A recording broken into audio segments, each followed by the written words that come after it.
We are continuing our walk through the SEC one last time before we get to the start of the college football season. All guests appear on the Farm Bureau guest line. Check out favorites.com and go with the home team, Mississippi Farm Bureau. Matt Cohen joins us. He writes at AL.com, covers the Auburn Tigers, who are next up on the list. And Matt, thanks for a few minutes of your time this afternoon. We appreciate you joining us. Auburn over the weekend announces that there is a starting quarterback, Hugh Freeze, going with Peyton Thorne as the starter. What does that mean for this team in your mind? Yeah, well, first, guys, thank you for having me on the show. It's a pleasure to be talking to you guys. I think Peyton Thorne is a super interesting candidate as Auburn's first quarterback, and I say that for two reasons. First, so before coming to Auburn, I was an undergrad at Indiana, so I've gotten to see Peyton Thorne probably more than anyone needs to see Peyton Thorne. And I left Indiana thinking that he was a totally fine quarterback. And when I first was getting this Auburn job and saw he transferred to Auburn, I was a little bit interested to see kind of how he'd fit into the SEC as someone who was, a generally successful Big Ten quarterback, especially when he had a future NFL running back in Kenneth Walker behind him at Michigan State. And he got to Auburn. He was the favorite the whole time to win this job.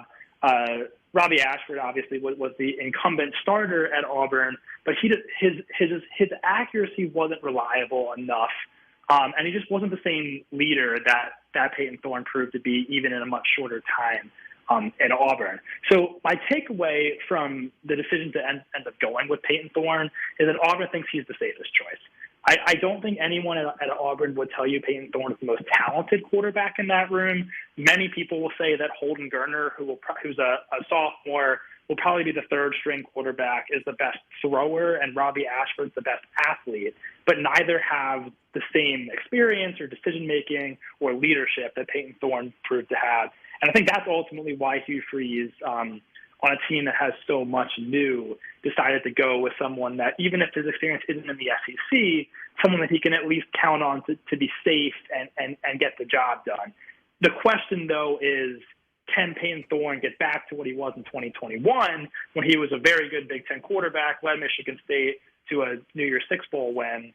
Or does he look more like 2022 when Kenneth Walker was gone, a lot of other NFL talent left, and he struggled?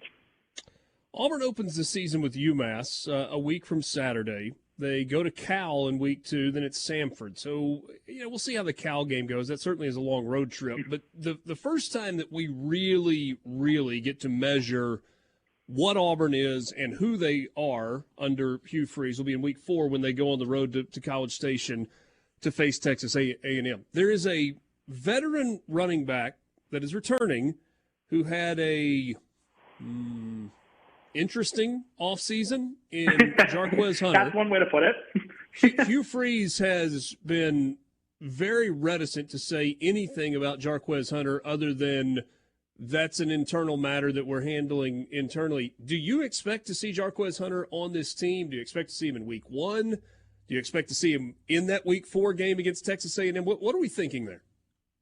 Yeah, so what I can tell you on the field is Jarquez Hunter is practicing. He missed the first couple practices with Auburn. Auburn never said why. I think everyone can put 2 and 2 together on why, but Auburn's never said it themselves. He has practiced for the last, roughly, I think, week and a half, maybe 2 weeks now. Okay. I see no reason to expect he's not going to play. Okay. That said, I also am curious what Auburn is if ever going to say anything from what a disciplinary standpoint looked like. If he was suspended, and we don't know if he was, the most, again, it's pretty easy to put 2 and 2 together, but the most Auburn was ever able to confirm was that multiple players were suspended and didn't state who that was. Again, it was you could make your guesses, but there was nothing you could really on the record state. Matt, I think whatever. Yeah. No, I was just going to say nothing says discipline and punishment like suspending a guy for the first 2 or 3 practices of camp. Is that a suspension? Is that a discipline or is that a reward? It's a super interesting question because it kind of seems like a slap on the wrist, if anything. And it's hard to say, what was or what isn't true. There's a lot of rumors, obviously, but it definitely does not strike me as anything that was a sort of significant punishment. If anything, it kind of strikes me as Auburn just had to say it had some punishment, so it went with kind of the lightest thing possible. But that's my opinion. I don't know if that's exactly what happened or not. That's fair. That is fair. It is year one for Hugh Freeze. It's going to be interesting to see what this offense looks like. He brings in a veteran head coach in Philip Montgomery, who is going to call the offense. Hugh Freeze, I'm curious, and I don't know how much you've gone back and looked at what he did at Ole Miss and what he did at Liberty, but does it feel like there is a different leadership structure for him? I was kind of struck by his comments over the weekend about him kind of having to be the practice jerk to kind of get people in the direction of where he wants to go. Is he letting his coordinators kind of do their thing and taking on more of a CEO role? Yeah, so I think especially from a defensive perspective, I think Hugh Freeze is going to just let the defense be. Ron Roberts comes from Baylor, which it's the Big 12, but had what would seem like a good defense in a conference that's not particularly known for defense. And so he comes over. I think he's kind of in his own world. Hugh Freeze has said that he wants Philip Montgomery to be the play caller. He'll be the offensive coordinator. I think he's also kind of keeping Montgomery on a bit of a short leash as a play caller. Freeze has said he kind of reserves the right to step in and call plays, but it will be Montgomery first calling the plays. So I think he does have some autonomy in that standpoint. The practice jerk comment was super interesting. Actually, something I've been working on kind of trying to figure out how to write about. And I think the main reason why he's had to come to that is, and I hate to use like the cliche of a culture change, but you're coming off of a coach who in Brian Harsin, and I was not here for Harsin, but from what I've been told, just did not have any leadership and was so just wanted to be in his office watching film all day, didn't want to actually coach football. And again, that's what I heard. I was not here for that, but it seems like he just wasn't, able to make any culture at Auburn. So Freeze has tried to kind of take what was the leftovers from Harsin and try to, instill what he wants as a coach who, obviously did not have the most ceremonious exit of all time, but was generally successful in his time in the SEC and also was able to succeed on the field, specifically on the field at Liberty. So I think that's kind of where that comes from, trying to get, a culture that didn't previously exist at Auburn.